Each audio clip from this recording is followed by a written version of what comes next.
Hello, this is Ian Hislop with a news report from the Cultural Centre News Desk.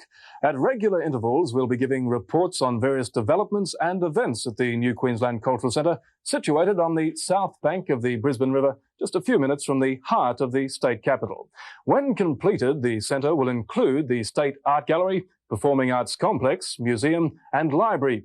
Already, many overseas and interstate visitors have expressed their admiration for the centre. Stage 1, including the Queensland Art Gallery, has been fully operational since June 1982. Leading this bulletin is progress on the Performing Arts Complex, now nearing completion. The world standard performing facilities contained in the complex will bring fine music, dance, opera, drama, musicals, exhibitions and trade fairs within reach of the public. The concert hall will seat up to 2,000 for concerts and other presentations. The rich acoustic quality has been designed to the highest European standards. The lyric or opera theatre will also accommodate up to 2,000 and is designed for flexible usage, offering a choice of 6 modes of production. 2 levels of balconies allow for a variety of audience configurations. Finally, the studio theatre is a versatile space that can be used for such productions as experimental theatre, cabaret and revue, with an audience capacity of 300. The complex will be handed over in November 1984. This will mark the beginning of a test and tune period, which will culminate in an official opening in April next year. When this building is handed over to the Performing Arts Trust in mid-November, we commence 3 months of intensive test and tune. This is a period where all members of the Performing Arts Trust, be it the technical department, the front of house, the usherettes, the box office, have an opportunity to experience for the first time a live audience and to experience true theatre conditions. Over the past few months, we've been gathering names and addresses of people who are interested in attending during our test and tune performances, and indeed they will be in attendance for performances, especially the crucial ones where we test things like the fire alarm systems, etc., etc. One wouldn't like to have a paid audience in that situation. Throughout the year, the Art Gallery features the work of many artists. Recently on show, an installation by a local Brisbane artist, Wendy Mills. Transients, a work combining water, plastic sheeting and light. Wendy stresses the meditative value of her work.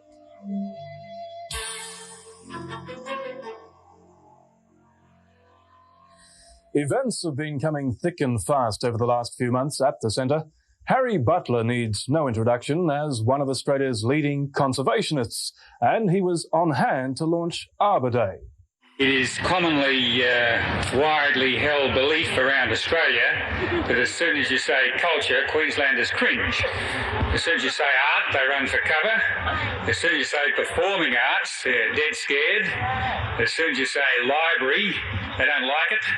And as soon as you say museum, they think, oh, that's for the kids. And this cultural centre is in fact a classic example of how wrong the judgment of Australia-wide can be in that respect.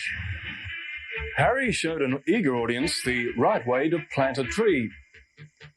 There was music too, and the chance to see your own work on display.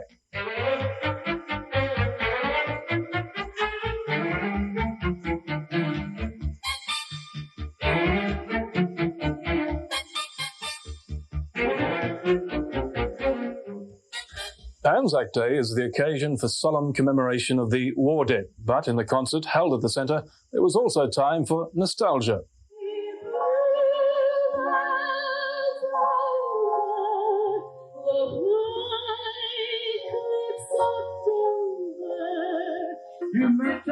For music lovers, these outdoor concerts assembled the largest musical forces seen in Brisbane for quite some time.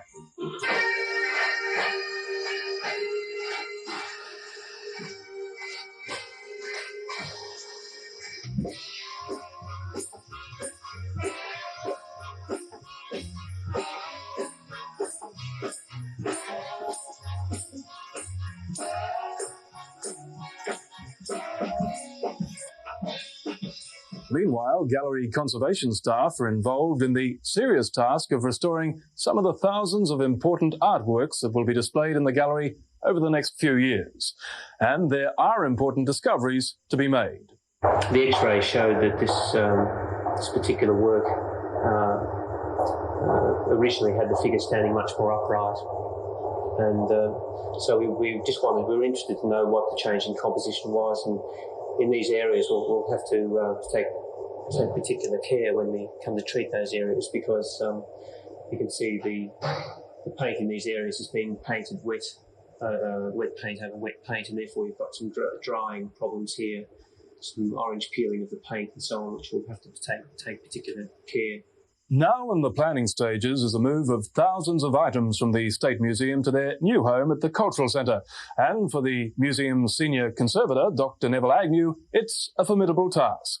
Well, in terms of items, we're looking at a couple of million items, possibly, and these would range in size from tiny wasps, mounted wasps, other insects, biological specimens, through to things like the dinosaur in the tank out there. I'm always interested in those because they're both extinct. That old tank from the 1914-18 war, and the dinosaurs, massive items which would have to be moved. So we have the range from the very small to the very large, and we also have the robust to the very delicate. In our Melanesian collection, for example, there's the papillon masks, which are ultra fragile. They're well over 100 years old. They have to be lifted with extreme care, and they will have to be carried over to the new building individually, one by one. About the dinosaurs, how are you going to move the dinosaurs? Well, the dinosaurs are a problem, I think. There have been two suggestions. I don't know which one will come to pass, but one is that we have Chinook lift them and hoist them through the air, flying dinosaurs, to the Cultural Centre.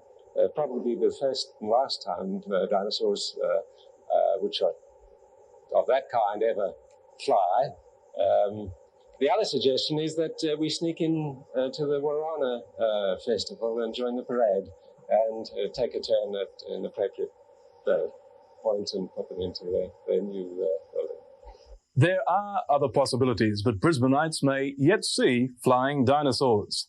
Further in the future, but also the subject of careful planning, is a move of the State Library. Work on the new building will commence in 1985 to be completed in time for Expo 88 and the bicentennial year. We talked to the State Librarian about the new building. This is the site of the new State Library here, this old St Helens Hospital. And I think one of the interesting things about it is that although there's an overall concept for the whole of the Cultural Centre, we're going to be able to take advantage, I think, of really a unique aspect of this site. The thing I'm talking about is that it's close to the river. And when the building is erected, there are going to be 4 levels in it. And 2 of the main levels, on the second and third levels, will contain reading rooms. And that will mean then that people will be able to come here and to look out over the river, and that will be something which will be quite peculiar to the State Library. It's all just part of the big things happening and about to happen at your Cultural Centre. Each month there are dozens of events, from art exhibitions, concerts for every musical taste, poetry readings, dance and workshops.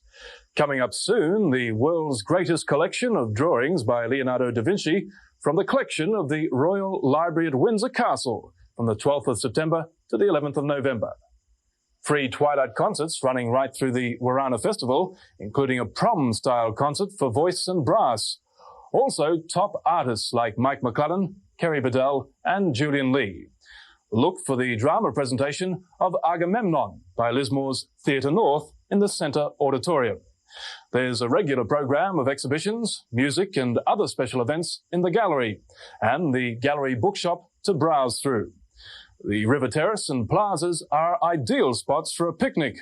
Or there's the gallery cafeteria with its open sculpture court. The Fountain Room restaurant, adjacent to the auditorium, offers an excellent choice of wine and food for a special occasion. The centre is close to all public transport and has a car park for visitors' convenience. For information on what's happening at the centre, Telephone 240 7200 or ring the Centre's dial-it information line on 11631.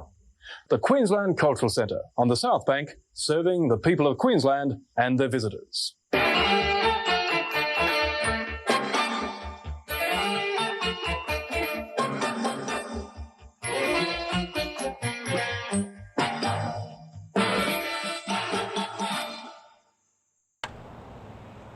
It is indeed very fortunate, Sir Leon, that the government have decided to use this site for the purpose of the development of the new art gallery.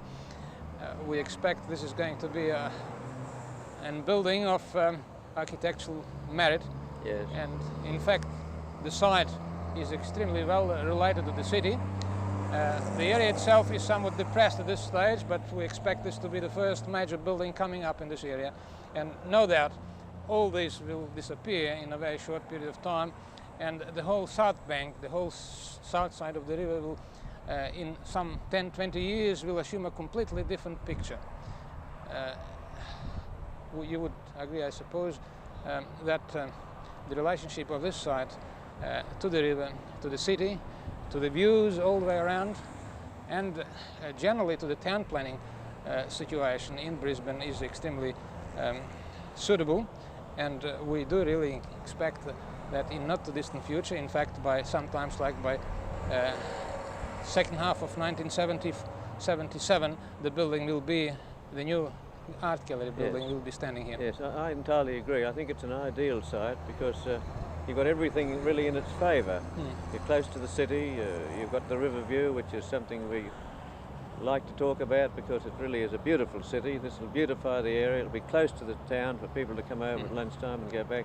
And what's more, of course, we start off with nothing, you see, with bare land, and so we can design a gallery as a new one, the same as the Melbourne Gallery have done, and other people, which is a great advantage to us, don't you agree? Yes, indeed. Yes, indeed. And the traffic situation, or rather relationship of the site to the traffic connections and so on, is extremely suitable.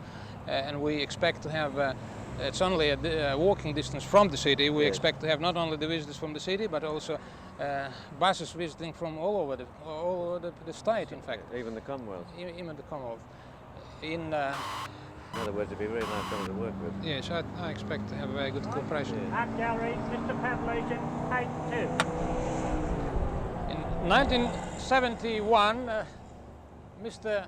Hodges, Minister for Works and Housing, and Sir Alan Fletcher, Minister for Education and Cultural Affairs, have appointed a steering committee for the Queensland Art Gallery, and the steering committee has, in the next 6 months, prepared a very comprehensive brief on the requirements of the art gallery, on the generally has carried out a number of feasibility studies, have come up with description and statements on the philosophy, what the building ought to be and what it should accommodate. Yes. And as you have been the member of the committee yourself, Sir Leon, you would know how helpful actually the brief and the report has been in further development of the concept. And one important thing which the committee has recommended to the government was the method by which the planning and the construction of the new art gallery ought to be undertaken. And in fact, the decision was then later on supported by the cabinet that selection of the architect should be on the basis of a two-stage selective competition. This, in fact, has been carried out and has been very successful.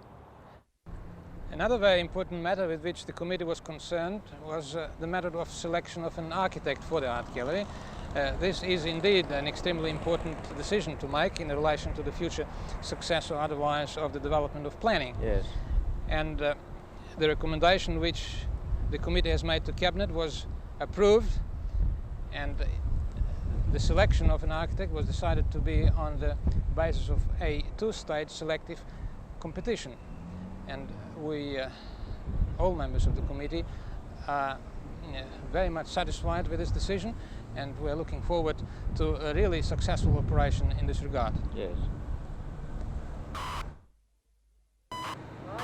Art Gallery, Sir Leon Trout, take 1. You know, Mr. Pavlushin, I think that you would agree with me when I say that this is one of the most delightful sites we could possibly get in Brisbane. You've got the river bank, and of course the Brisbane River, I think, is one of the most beautiful rivers in Australia, which makes Brisbane such a lovely city. Wouldn't you say that would be right? And then you have the advantage of having starting from afresh, the ground roots as it were, where we can build a completely new gallery, which has much to commend it, such as they've done in Melbourne and elsewhere. And I think this will add to the beauty of the city, increase it very greatly really, and it should be one of the sites that tourists will come from all over Australia. And if we get paintings which are worthy of us, which we have today, and we may get some more, we'll probably have people coming from all over the world to see this building when it's finished. And you feel that way about it? I fully agree with you, Sir Leon. I think it's something to look forward to. Yes. It won't be long enough for it. Very considerable expansion for a number of years. Yeah. Art Gallery, Sir Leon Trout, take 2. In this design, Mr. Pavlushin, we are providing for extensions for the future building. And one of the things I think which is terribly important is this is a Queensland art gallery, so we'll be able to store our paintings here and we'll be able to send them all around to Queensland for exhibition and also see that they're viewed to the best possible advantage. Not only inside, but we also hope the building will be attractive outside so that people can, it'll be an adjunct to this beautiful city of ours on the other side of the river. And then eventually this side of the river will be similar to that. So we can then have a complete entity, as it were, of the inner city. Would you go along with that? I quite agree. We are providing in the brief for immediate expansion, but then the plans will have to be flexible enough to provide for future expansion at a later date. Yes.